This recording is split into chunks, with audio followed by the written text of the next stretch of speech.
Hazur, is this on? It's working? Yes. Okay. I just send greetings from Canada, from the people of Canada. Right. And I'm a guest. Mr. Jamil Butt invited me today. Right. And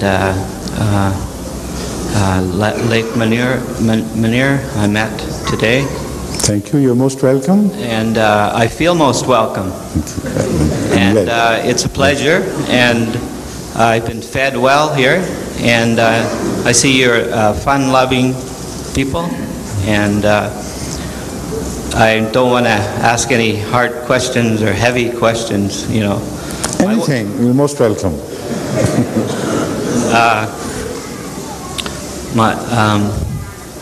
My wife had one question. She feels out of place a little bit. Is she here, sitting among the ladies? Yeah, no, she's here among the men.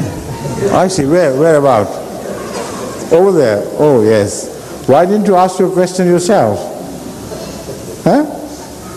You could have come forward and, okay, please. I'll ask her question first, then I'll ask another question. Okay. We're not acquainted with your customs, and I know amongst our gatherings in our assembly, the women and men meet together, and she was wondering why it was different. Maybe you have no room, and she also she reached out her hand to shake a man's hand, and it was not accepted. I'll explain that. Okay. Thank you. Please be seated.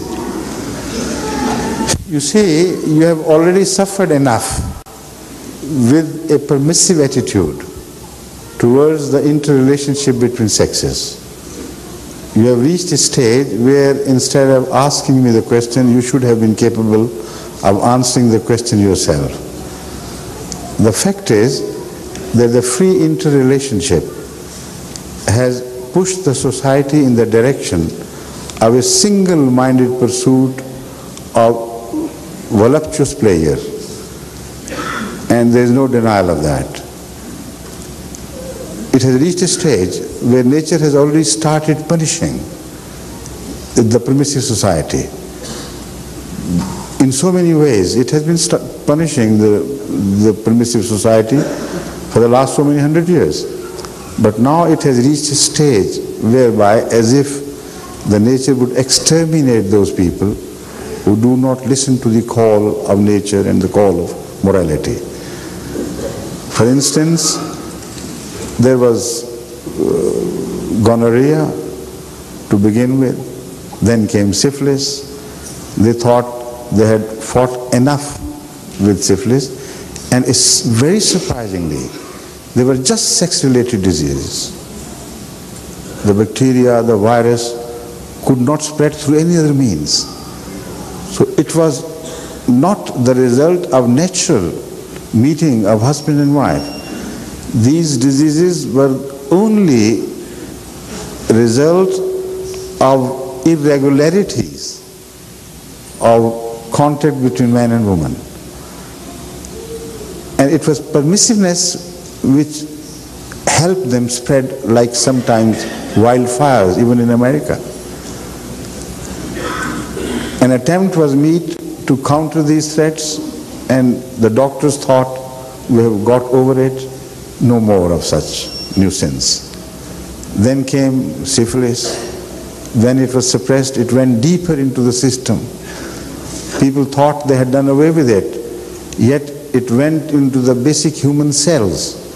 And I'll come with the proof of this statement later on.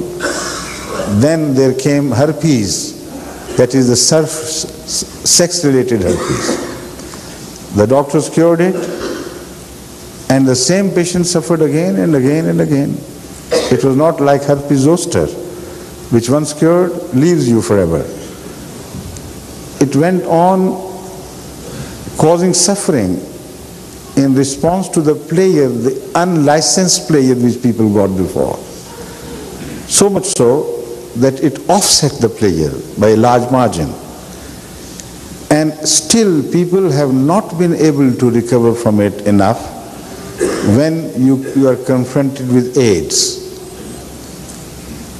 Why should not we read a message in that? There is a continuous history of a series of punishments meted out by nature just to the attitude of permissiveness.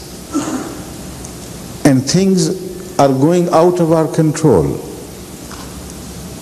You know how many people already suffer from AIDS? Perhaps you don't know the figures, but I can tell you that according to some census of the experts of the medical team, it was said that in America, perhaps at least 30% of people have already become carriers of AIDS. It may not have got activated as yet, but it can remain dormant in the system for 8 years continuously without raising its head. So a time may come when, due to some global catastrophe, due to some pollution in the air or something, these dormant cells are suddenly activated and this disease becomes epidemic, not in its dormant form but in its active form. All this is due to permissiveness.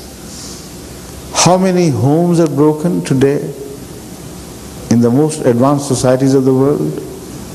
How much trust is lost between husband and wife? Is enough not enough? What price do you have to pay? Very little. Try to meet the challenge in the beginning. So when you do not promote free handshakes between unknown men and unknown women, then this is the first preventive measure which is taken against a society which has that intrinsic tendency to go further and go beyond limits. When ladies are kept in a separate place, it is not they who are kept in a separate place, it is men who are kept in a separate place. The dangers flows from men to women. You see? So men are kept apart from women to save the women from the ugly looks of men. And there is no stopping that. You see, in churches, what happens? Men and women pray together. And when they go to church, they go all best dressed up, with most beautiful clothes on, with all the lipstick and makeup, as if God is waiting for their beauty to be shown physically to him. The Holy Quran speaks of a different type of beauty. It says, take your taqwa, the inner beauty, when you go to the mosques. So the result is that they cause distraction.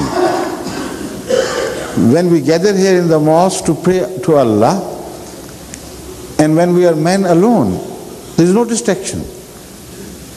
Because also we don't have a gay society among us.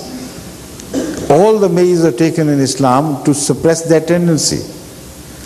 So with the result that everybody who comes to the mosque, he comes with the sake of having a union or communion with Allah, and he is not distracted at all. So also women are free.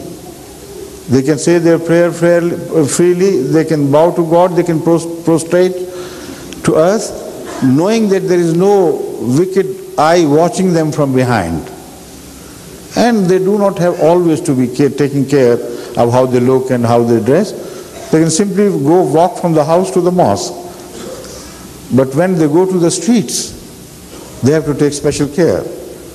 Then the natural tendency among women to display their beauty stops them for a while, and they say, all right, let's do the makeup before we go to the shop for the shopping.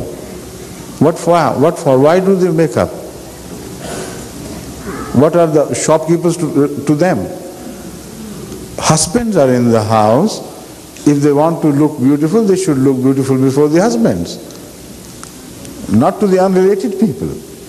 So these are deeper issues of human psyche which have been attended and answered in Islamic system of human relationship. and they should be understood in this broad vision. For the time being, let it suffice. Thank you. Assalamu alaikum.